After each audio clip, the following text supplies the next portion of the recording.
വെറുപ്പീരായിരുന്നു, ഭയങ്കര വെറുപ്പീരായിരുന്നു സത്യം പറഞ്ഞാൽ. ട്രോളി അതേ എലമെന്റ് ഒക്കെ തന്നെയാണോ? അതെ അതെ, VFX പിന്നെ കമ്പ്യൂട്ടർ ഗ്രാഫിക്സ് പോലുണ്ട്, ഈ തേർഡ് റേറ്റ് കമ്പ്യൂട്ടർ ഗ്രാഫിക്സ് പോലുണ്ട്. ഭയങ്കര വെറുപ്പീരായിരുന്നു. പ്രഭാസ് മിസ്കാസ്റ്റ്, ഭയങ്കര മിസ്കാസ്റ്റ് ആണ്. രാവണനെയൊക്കെ വെറുപ്പിച്ച് കയറ്റുന്നത് അങ്ങനെയൊന്നും അല്ല. ഭയങ്കര എന്ന് വെച്ചാൽ ഒരു ഹോളിവുഡ് സിനിമയെ കാണുന്ന നമ്മുടെ തോറ് അങ്ങനത്തെ സെറ്റുകൾ കൊണ്ട് ഭയങ്കര തേർഡ് റേറ്റ് ആയിട്ട് ഇട്ടിരിക്കുകയാണ്. കുഴപ്പമില്ല, VFX ഇച്ചിരി ബെറ്റർ ആക്കാമായിരുന്നു. ഞാൻ ഇത്ര എക്സ്പെക്റ്റ് ചെയ്തില്ല. VFX ഒക്കെ പലയിടത്തും നന്നായിട്ട് വന്നിട്ടുണ്ട്. ചിലയിടത്ത് ഈ മറ്റേ ഈ ആനിമേഷൻസ് അത്ര പോരാന്ന് തോന്നിയിട്ടുണ്ട്. പ്രഭാസിന്റെ അഭിനയം പ്രഭാസ് എനിക്ക് കുഴപ്പമില്ല എന്ന് പറയാം, അത്രേ ഉള്ളൂ. അതിനിപ്പുറം 3D എക്സ്പീരിയൻസ് എങ്ങനെ ഉണ്ടായിരുന്നു? 3D കൊള്ളായിരുന്നു, നന്നായിരുന്നു. ഇവിടെ അത്യാവശ്യം കുഴപ്പമില്ലാതെ വന്നിട്ടുണ്ട്, അത്രയും പറയണോ? കൊള്ളായിരുന്നു. CGക്ക് കുറച്ച് കുഴപ്പമുണ്ടെങ്കിലും സ്റ്റോറിയൊക്കെ കൊള്ളായിരുന്നു. പിന്നെ ഡിസൈന് ഇങ്ങനെ കോസ്റ്റ്യൂം അതൊക്കെ വേറെ ആണെങ്കിലും കണ്ടിരുന്നാൽ കൊള്ളാം, ഇഷ്ടപ്പെടും. 3D കൊള്ളായിരുന്നു, കുഴപ്പമില്ല. ഇങ്ങനെ നമുക്ക് ഹൈ ആയിട്ടൊന്നും എക്സ്പെക്റ്റ് ചെയ്യാൻ പറ്റില്ലെങ്കിലും സ്റ്റോറി വൈസും CGയും കൂടെ എല്ലാം കൂടെ നോക്കുമ്പോൾ കൊള്ളായിരുന്നു. പ്രഭാസിൻ്റെ പെർഫോമൻസ് കുഴപ്പമില്ലായിരുന്നു. പ്രഭാസിനെക്കാളും എനിക്ക് സീതയുടെ പെർഫോമൻസാണ് ഇഷ്ടപ്പെട്ടത്. രാവണൻ സൂപ്പറായിരുന്നു, സെയ്ഫ് അലി ഖാൻ സൂപ്പറായിരുന്നു. ചേട്ടാ ഹനുമാൻ്റെ ആറായിട്ടായിരുന്നു. തിയേറ്ററിൽ വന്ന് കാണാനായിട്ടൊന്നും ഉണ്ടെന്ന് തോന്നുന്നില്ല. നല്ല കോമഡി ആയിരുന്നു. VFX ഒക്കെ കുറച്ചധികം ശോകമാണ്. പിന്നെ സ്ക്രിപ്റ്റിലൊക്കെ 0 റിസർച്ചാണ്. ആക്ച്വലി രാമായണത്തിലൊന്നുമില്ല, രാവണ വവ്വാലിലൊക്കെയാണ് വരുന്നത്. ബാറ്റ്മാൻ്റെയൊക്കെ ഒരു ചെറിയൊരു അംശമൊക്കെ ഉണ്ടായിരുന്നു. ചേട്ടൻ പോയി പടം കണ്ടു നോക്കി, എന്നിട്ട് ചേട്ടൻ തന്നെ റിവ്യൂ ഇടും, അത് സൂപ്പറായിരുന്നു. ഹനുമാനെ കണ്ടില്ല, ഈ ഹനുമാൻ ഇരുന്ന് ഉറങ്ങുന്നുണ്ടായിരുന്നു കൂടെ വന്ന ഹനുമാൻ. അടിപൊളിയായിരുന്നു. അത് പടം അടിപൊളിയാണ്, അതിൽ ഒരു കുഴപ്പമില്ല. അത് കാണാൻ നല്ല രസമാണ്. റാമിനെ നമ്മളെ എല്ലാവരും അറിയാം, കഥ നമ്മൾ കൊച്ചപ്പോലെ നമ്മളെ കേട്ടിട്ടുണ്ട്, കണ്ടിട്ടുണ്ട്. അപ്പം നന്നായിട്ട് അത് കാണിച്ചിട്ടുണ്ട്. എല്ലാവരും പോയിട്ട് അതിലൊക്കെ കണ്ടാൽ ഞാൻ പറയും, കാണാം.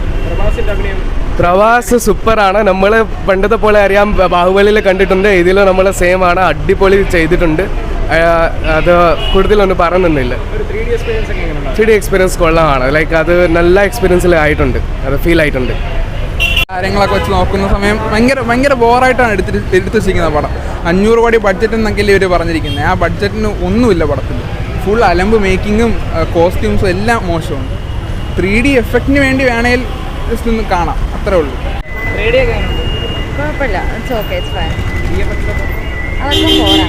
ശരിക്കും പറഞ്ഞാൽ വൺ ടൈം വാച്ചബിൾ സംഭവം. പിന്നെ കഥ എന്ന് പറഞ്ഞാൽ നമുക്ക് ഈ കഥ ഈ കഥ പ്രഖ്യാപിച്ചപ്പോഴുള്ള പ്രധാനപ്പെട്ട ഒരു വെല്ലുവിളി എന്ന് പറഞ്ഞാൽ രാമായണം നമ്മൾ ഇന്ത്യക്കാർക്ക് മുഴുവൻ അറിയാമെന്നുള്ള കഥയാണ്. നമ്മൾ കൊച്ചിലോട്ടെ കേട്ട് കാണാപ്പാടം പഠിച്ച ഒരു കഥയാണ്. അത് പക്ഷേ സ്ക്രീനിലോട്ട് വരുമ്പോൾ നമുക്കറിയാമെന്നുള്ള കഥയല്ലേ, കുറച്ചുകൂടി ഒരു വ്യത്യസ്തത പുലർത്തി, അല്ലെങ്കിൽ അവതരിപ്പിച്ചപ്പോൾ കുറച്ചുകൂടി എൻഗേജിങ് ആക്കായിരുന്നു. ഇത് നമുക്കറിയാമെന്നുള്ള കാര്യം തന്നെ ചുമ്മാ ഇങ്ങനെ ചെയ്തു വെച്ചിരിക്കുക, എൻഗേജിങ് ആയിട്ടൊന്നുമില്ല. കുറേ നല്ല ബോറടിയുണ്ട്. പിന്നെ കുറച്ചെങ്കിലും പിടിച്ചിരുത്തിയത് BGM-ഉം പിന്നെ സോങ്സുമാണ്. രണ്ടും അടിപൊളിയാണ്, BGM-ഉം സോങ്സും അടിപൊളിയാണ്. അപ്പോൾ അതിൻ്റെ ഒരു മികവ് കൊണ്ട് നമുക്ക് കണ്ടോണ്ടിരിക്കാം. അങ്ങനെ ഒരു വേറെ പ്രശ്നം വരില്ലെങ്കിലും മടുപ്പാണ്. കാര്യം നമുക്കറിയാമെന്നുള്ള കഥ തന്നെ ഇങ്ങനെ പറഞ്ഞ് ഒരുമാതിരി ഇഴച്ചിൽ വെച്ച് അവതരിപ്പിച്ചിരിക്കുക. നമുക്ക് പറയണമെങ്കിൽ നമ്മൾ മനസ്സിൽ കണ്ട ഒരു രാമൻ്റെയോ അല്ലെങ്കിൽ രാവണൻ്റെയോ ഒന്നും രൂപമായിട്ടൊന്നും യാതൊരു സാമ്യമില്ലാത്ത കുറേ ആൾക്കാരാണ് ഇവിടെ ഉള്ളത്. പ്രഭാസൊക്കെ നമുക്ക് തോന്നുന്നു ഒരിക്കലും രാമനായിട്ട് പറ്റുന്നൊരു ക്യാരക്ടറല്ല. പുള്ളിക്ക് വല്ല ഭീമനായിട്ടോ മഹാഭാരതത്തിലെ ഭീമനായിട്ടോ അല്ലെങ്കിൽ കർണൻ അങ്ങനത്തെ രൂപമാണ്. പക്ഷെ നമ്മുടെ രാമൻ്റെ ഒരു ബോഡി ക്യാരക്ടറൊന്നും പുള്ളിക്കില്ല. രാവണനെ കണ്ടാൽ നമുക്ക് തോന്നുന്നു ഡ്രാക്കുളയൊക്കെ വരണ പോലെ. നമ്മൾ കൊമിക്സിൽ കാണുന്നു അല്ലെങ്കിൽ പണ്ട് സീരിയലൊക്കെ കാണുന്ന പോലത്തെ രാവണൻ്റെ രൂപമൊന്നും സെയ്ഫ് അലി ഖാൻ്റെ രാവണനില്ല.